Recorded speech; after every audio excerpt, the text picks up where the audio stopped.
Hello, hello. Welcome to Greet the Week on June the 4th, and hope everyone is doing good and enjoying life. And you can see that Jan is here. We have missed her for the past couple, 3 weeks, and she's going to share some with us and get us started for our conversation today. So, Jan, take it away. Thanks, Mona, and hello, everybody. And as you all know, I've been traveling. Well, I was traveling for about a week and a half, and then I was sick for the last 2, and it just really hit me. But on the travels, I was thinking, like we went to Peru, and we did some tours of the Sacred Valley, and our tour guides were descendants of the Incas. And, we were at this one church, and they were talking about how, the Incas built all these buildings, and they were great stone masons, and they had these fabulous foundations. And so the Spaniards, when they came in, they built their church on top of it. And they had this picture on the wall, and for the Incas, they have the puma, the condor, the I can't remember the other animal, but that they follow. And so they had a picture of those animals, but then they had this dragon, and they talked about the dragon symbolized the Spanish when they came in and conquered their empire. And so I asked the guide, I said, so is there still some ill feelings about the Spaniards because they came in and conquered the land? And he just kind of looked at me with a puzzled look, and he said, no, we're intermixed. We're all a mixture of both. And then I was reading some more about the Incas, and as it turns out, the Incas follow the stars quite a bit. And before the Spanish arrived, the stars had kind of shifted a little bit, and which foretold to them that some big change was going to happen. So it was almost like, because the Incas numbered 10 million people in the 1500s when the Spanish arrived, and the Spanish were less than 200 people who showed up and conquered them. Of course, it was a long, involved process, but you kind of wonder if they believed that some change was going to happen, and so they it wasn't as forceful. It wasn't as big a battle. They were like accepting their fate. And so I'm just thinking about, all these things that we fight for. We hear so much now that we have to fight for what we believe and fight for what's going on. And, maybe sometimes if we just allow things to happen and have faith that things are going to work out for the better. Maybe we don't see it right now, but maybe later we do. I just thought I'd start that with that thought in mind and see where we go. Yeah, right. I mean, what is faith? What is belief? How do we know what we believe? Yeah. Because we will believe something until we believe something else. Right. And we will believe something else whenever life interacts with what we have believed. And sometimes we change those beliefs to say, oh, wow, this was much better, and I should have, maybe my life can improve if I embrace it.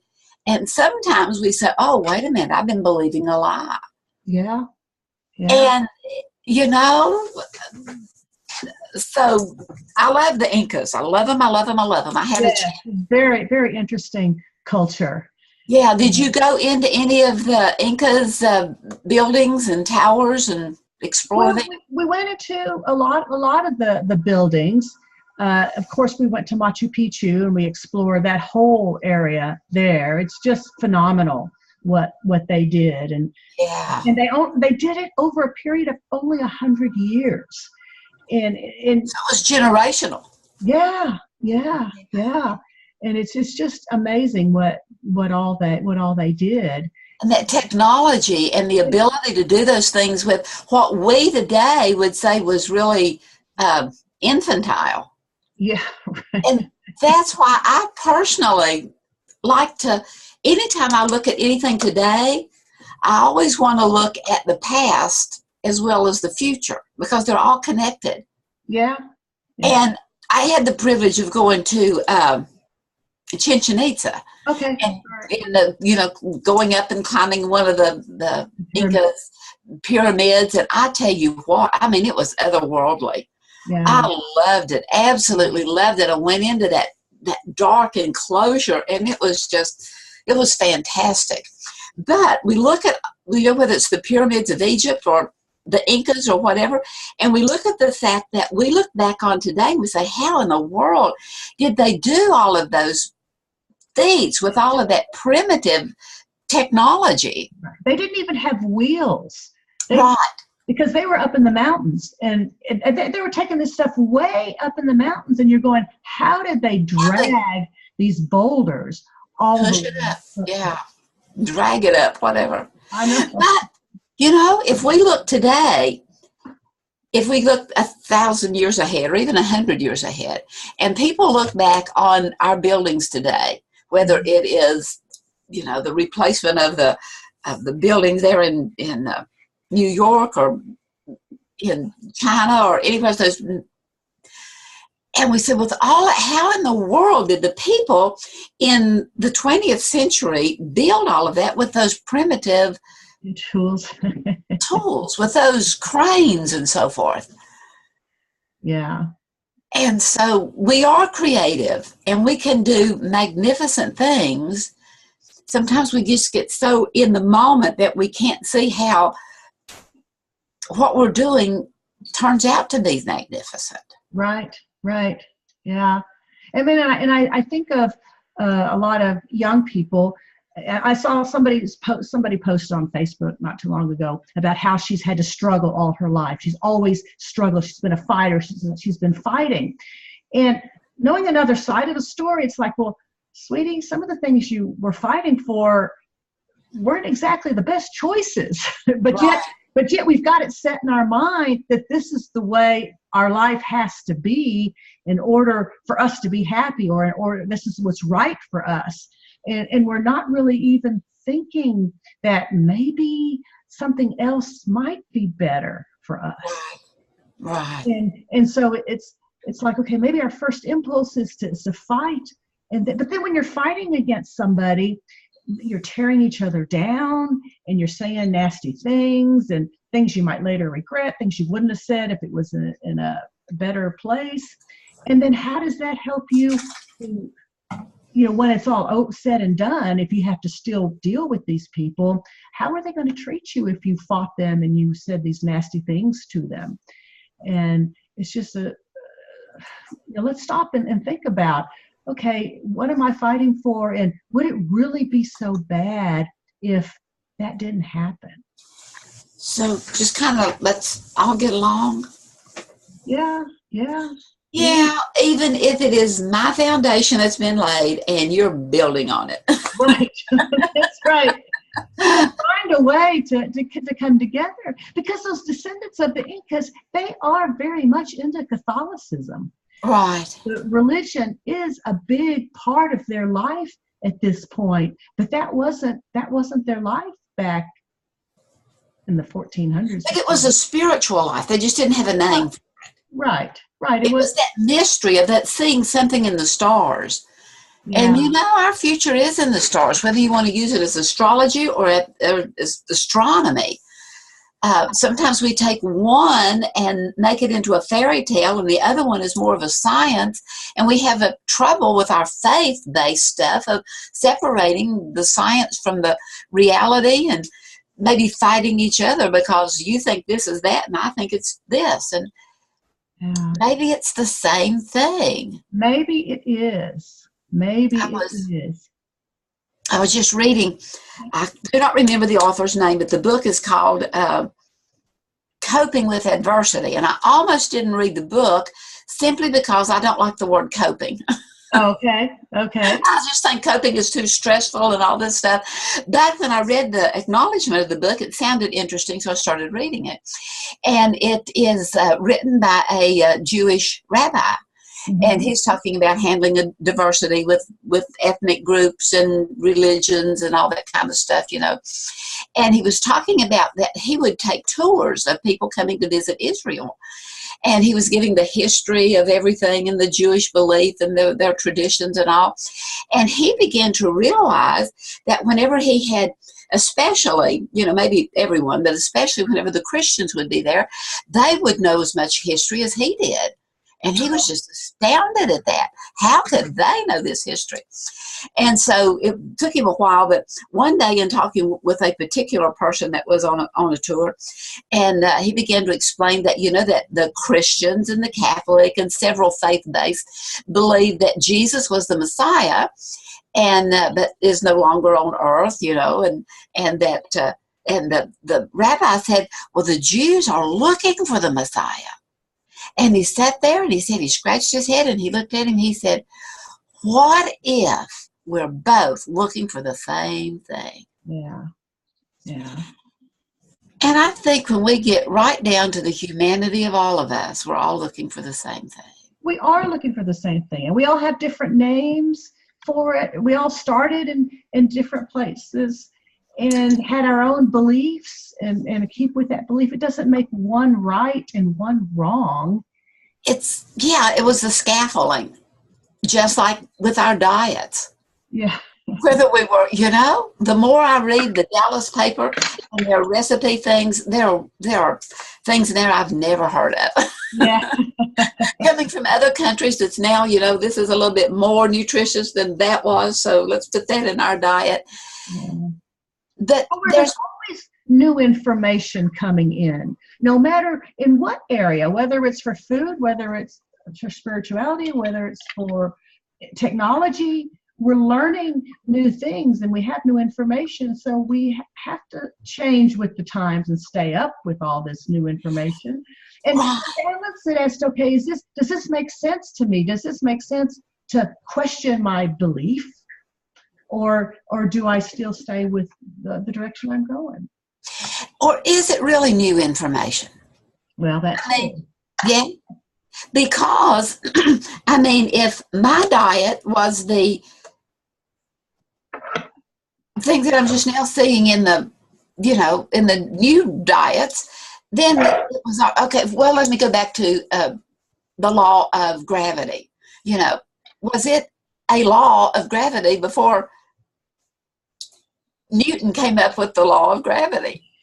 Well, it was there. We just didn't have a name for it. We didn't have an application for it. We didn't have a theory to think about that eventually became fact. And so all of the stuff that we're finding, the more you look back on the ancient writings, whether it is the Jewish people or the Incas or what, the more you look back on the ancient writings, those truths were there. They're just now coming into being. As in navigation, whether it's in flight or whether it's through the oceans, and knowing how to maneuver those things and how to, the more I look at technology and cell phones, that we can be in contact with almost anywhere in this whole entire world. Yeah. And we say it's wireless, but it is wireless and it seems mystical, but yet there's some kind of a current between here and there, or it wouldn't happen. There's a signal that's coming out and being received. And it's always been there. We just hadn't tapped into it. Yeah. So, it's kind of back to our kids smarter today than we were. Kids are always kids. Kids always have to figure things out on their own. Some will listen. Others, they've got their mindset a certain way, and they're still going to fight for that way. It's for them for fighting for what they believe. But on the other hand, every once in a while, it's okay to sit back and say, "Oh, all right, I'm not gonna fight on this one. I got to choose my battles."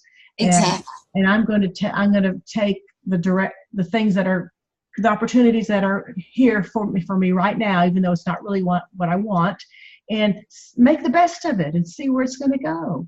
Because just because you're not getting what you want doesn't mean that life isn't going to be a good one. And because we're not getting what we think we want doesn't mean we're not getting what we need. Right. Those can be major revelations whenever we can see them. Yeah. Yeah. But back to kids being smarter, I don't know if it's so much smarter, just that we have more access to that information. Well, yeah. Yeah, and then some of them don't even try to access it still. So Touche. you've got your computer right there. You can look it up at your fingertip. Why are you guessing and surmising? Right.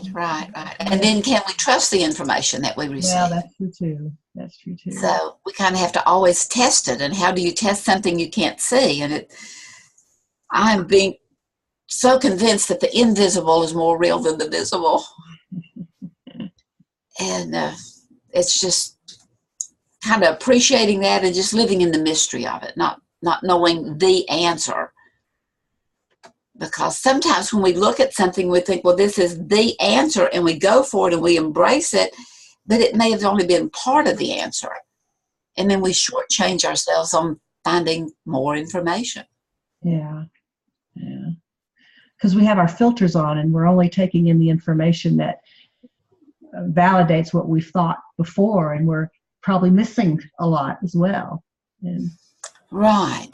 So occasionally we need to air out or wash our filters. yeah. Or kind of look at them. I'm thinking just the other day, Garland, our vacuum cleaner has filters in it, and he took them out and washed them and everything, and it took a while for them to dry so they could go back in and filter out the dust and the cat hair. Yeah. So we need to kind of do that for ourselves. Look at our filters that's coming in. Yeah. And what filters do we have? Yeah, and open our eyes to other ways of looking at things, other opinions, instead of just looking at the information that validates and agrees with what we believe. Maybe listen to that other side and really listen to it and see what. So be curious to see if there's any relevance to it or any application that could help our lives. Yeah. Of course, that filter is that although we're taking in the information either through our eyes or through our ears, there's no way we can take in all of the information. No, not all at once. It's just what you're ready for, what you're ready to accept at that time. And do we need to get ready for it? Sometimes it knocks us over the head, huh? Yeah. We have to hit bottom. But I think it's good to learn to be open to those other opinions. Even when you're fighting for what you think is right, to not be blinded about what it is you're fighting for. Stay open to the opinions of the other side, and because it might not be as bad as what you thought. I mean, because a lot of times when we first hear something, it just sounds terrible because it's not really what we wanted. And so then we make up the story in our head and then resolve to fight even stronger for something. But maybe they know something we don't know. Maybe they had some experience that we haven't had, and we're not giving it any opportunity to show itself. We're being so stubborn in our ways to say, no, I know what's right. This is the way it's got to be. But maybe not. So, in looking at the colors, it may be just like 2 or 3 colors, but to be willing to let other colors come in and integrate and even mix together with the other colors to make new colors? Yeah. Same thing with ideas or inputs or... Yeah.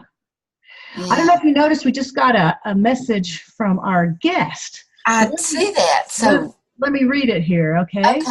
And she says there are over 19 different named senses, also known as filters, that we are equipped with. And growing up in a developed society teaches us to disconnect from most of those filters, relying only and mainly on those filters that are mostly giving information to the cerebral cortex. And as a result, we start to live in our head to the extent that we see solely the body as the matter to transport the brain from point A to point B. So it looks like there's been some work on here. I haven't heard of this 19 different named senses. What that is, but I think. Go ahead. Well, I know that we're going from being a 5 sense beings to multi-sensory. Okay. And, our 5 senses. And the thing of it is that most of us trust our senses, even just those little 5. What I see, what I hear, what I taste, and then that's it. Mm-hmm. And it's realizing that once we get all these things together and we let them to marinate and look at, then it's not only the ESP, but it's the multi-sensory, that there's just so many other senses that because we're so used to this one, we've become dulled and we don't take in what is available. That we have, we've crimped it off. The flow is not there. Mm-hmm. Just like we are always breathing. I mean, we can't be alive and not be breathing. No. But we can learn how to breathe where it will go all the way down into the diaphragm, and where that will get into the bloodstream that picks up toxins so that we breathe out the toxins that's within us. But all too often, until we learn to do that, we're just breathing in, breathing out the same old stuff.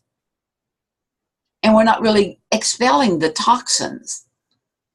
And so that's, part of the different sensories. I hadn't heard of 19, but. Yeah.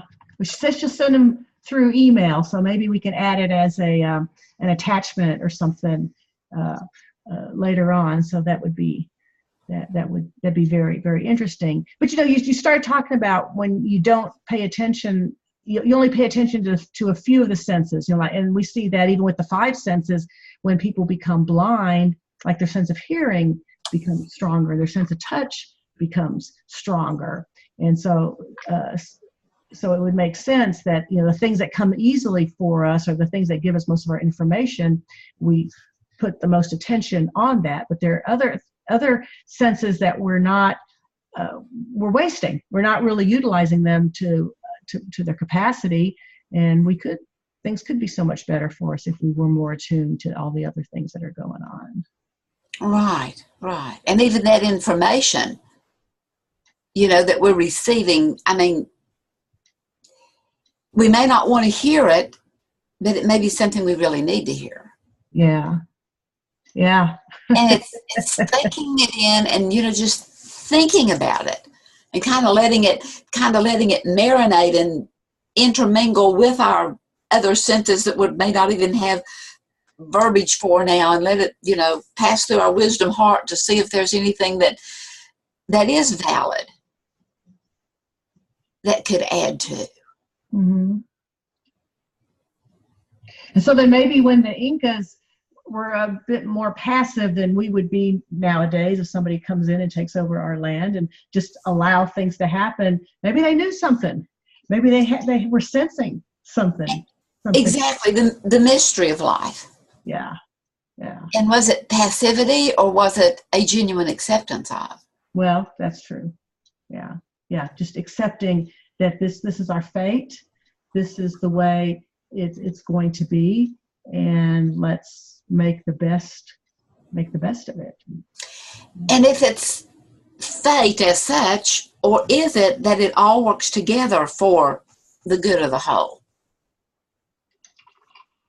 Because in one is everything, and in everything is each one individual things. And that is, I mean, I can see it and I believe it, but I don't even know how to speak it. I don't even know how to express that I comprehend that the way we do one thing is the way we do everything. Yeah. And yet, I can so see that as being a reality, and that we as a world are becoming more aware of. And that there have been all along a vast majority that were more primitive looking people as such, that have gotten some of the mysteries of life so much better than we that are. Oh yeah, yeah. I find it very amazing when you read some of the things that translated, of course, that they say that they were talking about and thinking about, and their proverbs and stuff, and you're like, wow, you don't think of society as being that advanced that many years ago, but I guess we give too little credit. People were smart. They didn't have the technology we did, but they still could think. They still had their intelligence and were philosophical, and from that aspect, knew probably a lot more than what we do. And they were seeing things they couldn't see. Yeah, yeah. Really, like the planets and so forth, and Yeah. they were seeing things, but they didn't know what they were. They were just, and gave names to it that today we've given scientific or globally accepted names to, and think we've really done something. And it's an appreciation all the way around. Yeah. So we got another email in from a guest. It says the Incas, as so many other ancient cultures, knew how to live in the present. And in the present, just one just is. We just are. Just is, yes. The moment one starts to think, one is leaving the being in the present and moving into the past or into the future. So any attempt to rationalize and think to understand is not getting it. It is solely using the cortex, not the whole body. Okay. Well, thank you, Miss Mona Alpha Gem. I hope you pronounce your name. That's very right on. It's knowing what we know, that it's knowing what we don't know that we know. Yeah, yeah. And it's definitely in that spiritual aspect as we live in the now and do not spread ourselves out to the past or to the future, just enjoying what is in this moment, in this second. Yeah, because I believe, and I'm guilty of this, we are moving more into the logical part, using the cortex, the cerebral cortex, the more logical part of our brain, and not paying attention to what the rest of the body is saying and telling us, and kind of pushing that aside, that's not important, but it is. It's very important to listen to our whole body. I mean, kind of like with me on the trip and being sick for 2 weeks afterwards, because I know it was just that I knew that there wasn't anything majorly wrong with me. I just had put so much energy and so much preparation into making this trip and making this hike, and so the rest of my body was kind of neglected while I was doing that, and so it was forgetting about taking care of the rest of me. Right. As well. So we need to keep everything into consideration and not just, oh, I should be able to do this, no big deal. But it was a lot of energy, a lot of activity to do that. So. Yeah, that going to that cortex of the brain and all that. I mean, that brain is definitely needed, or it wouldn't be there. Right. But it's not the only thing. It's not the only thing. It's not the only thing that's needed. And it is realizing that, our body works together to keep us alive, whether we are rationally doing that or not. Yeah.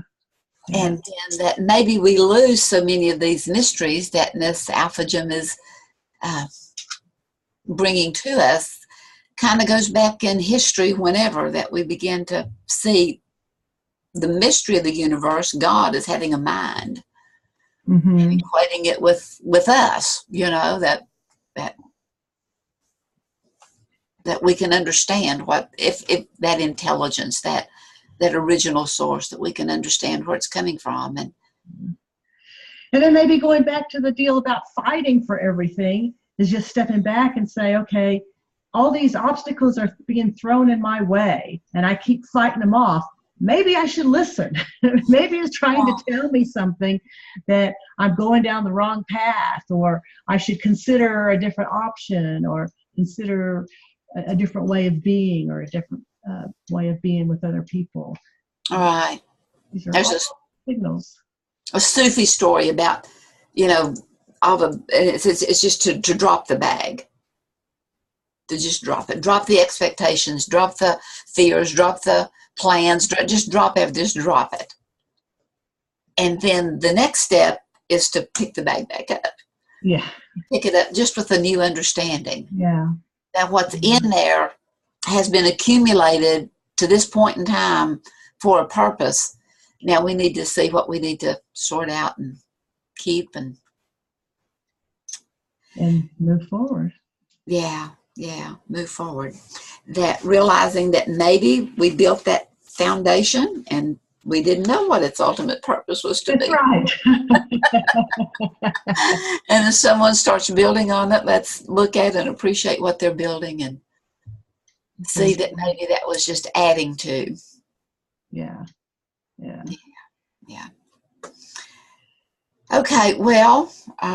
Looks like we're out of time for today. So thanks for the discussion, and thanks to our guests for the contributions. We appreciate that. And we'll be back next week for another episode. Same time, same place. Yes, very good. So long. Bye-bye.